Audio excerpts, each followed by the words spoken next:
தேவனுடைய வார்த்தையின் வல்லமை. மிகவும் விலையேற பெற்ற ஒரு பொருளை தொலைத்துவிட்டு பிற்பாடு அது மீண்டும் உங்களுக்கு கிடைத்த அனுபவம் உண்டா? உங்கள் வேதாகமம் பல வருடங்களாக தொலைந்து போயிருந்தால் எப்படி இருக்கும் என்று யோசித்து பாருங்கள். யூதா தேசத்தில் அப்படித்தான் நடந்தது. ஆலயத்தை பழுது பார்க்கும்போது ஆசாரியர்கள் பல காலமாக மறக்கப்பட்டு கிடந்த நியாயப்பிரமாண புத்தகத்தை கண்டுபிடித்தார்கள். யோசியா ராஜா தேவனுடைய வார்த்தையை கேட்டபோது அது அவனுடைய இருதயத்தை முற்றிலும் மாற்றியது, தேசத்தையே மாற்றியது. வேதாகமம் என்பது வெறும் புத்தகம் அல்ல, அது நம் வாழ்க்கையையே மாற்றும். தேவனுடைய ஜீவனுள்ள வார்த்தை என்பதை இன்றைய தியானம் நமக்கு நினைவூட்டுகிறது. இன்றைக்கு நாம் வாசிக்க வேண்டிய வேத பகுதி 2 நாளாகமம் 34ஆம் அதிகாரம் 1 முதல் 28 வசனங்கள். யோசியா தன் 8 வயதில் ராஜாவாகி யூதாவை 31 வருடங்கள் ஆட்சி செய்தான். அவன் சிறு வயதாக இருக்கும்போதே தேவனை தேடத் தொடங்கி தேசத்தில் இருந்த விக்கிரகங்களை அகற்றி ஆலயத்தை பழுது பார்க்க உத்தரவிட்டான். அந்த பழுது பார்க்கும் பணியின் போது பிரதான ஆசாரியனான இல்கியா கர்த்தருடைய நியாய பிரமாண புத்தகத்தை கண்டுபிடித்தான். தேவனுடைய ஜனங்கள் பல வருடங்களாக அவருடைய வார்த்தையை புறக்கணித்திருந்ததால் இது ஒரு விலையேற பெற்ற கண்டுபிடிப்பாக இருந்தது. அந்த புத்தகம் யோசியாவிடம் கொண்டு வரப்பட்டு சத்தமாக வாசிக்கப்பட்ட போது அவன் இருதயத்தில் ஆழமாக குத்தப்பட்டான். யூதா ஜனங்கள் பல தலைமுறைகளாக தேவனுடைய கட்டளைகளுக்கு கீழ்ப்படியாமல் வாழ்ந்திருப்பதை உணர்ந்தான். தேவனுடைய செய்தியை புறக்கணிக்காமல் யோசியா கர்த்தருக்கு முன்பாக தன்னை தாழ்த்தினான். தன் உடைகளை கிழித்து கொண்டு மிகுந்த துக்கத்தையும் மனம் திரும்புதலையும் வெளிப்படுத்தி உள்தாள் என்ற தீர்க்கதரிசி மூலமாக தேவனுடைய வழி நடத்துதலை தேடினான்.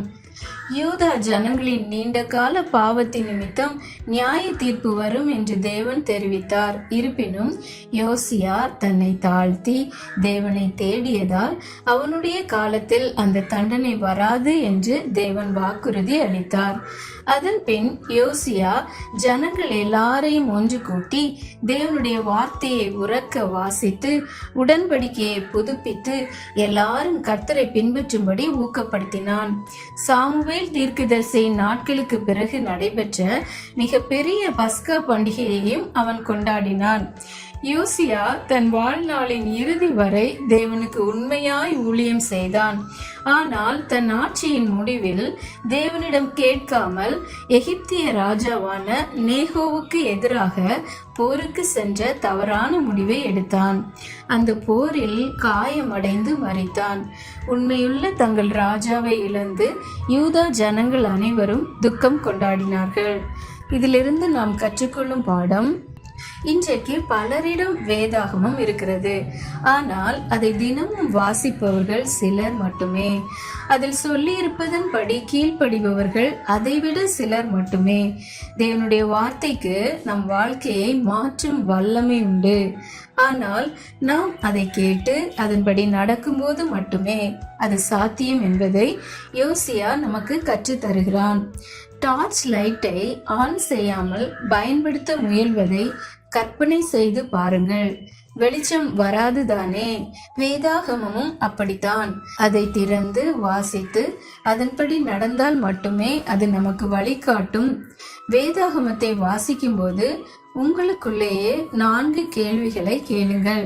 முதலாவதாக, இந்த பகுதி தேவனை பற்றி எனக்கு என்ன கற்றுத்தருகிறது? இரண்டாவதாக, நான் கீழ்ப்படிய வேண்டிய கட்டளை ஏதாவது இருக்கிறதா?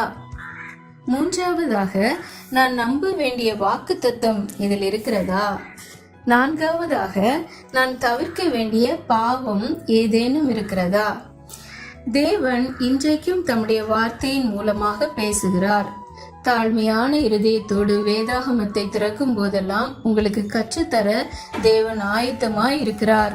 இன்று நாம் கற்றுக்கொள்ளும் முக்கியமான பாடம்: தேவனுடைய வார்த்தையை கேட்டு அதன்படி வாழும் இருதயத்தை தேவன் ஒருபோதும் புறக்கணிக்க மாட்டார். இன்றைக்கு நாம் மனப்பாடம் செய்ய வேண்டிய வசனம் சங்கீதம் 119:105. உம்முடைய வசனம் என் கால்களுக்கு தீபமும் என் பாதைக்கு வெளிச்சமுமாயிருக்கிறது.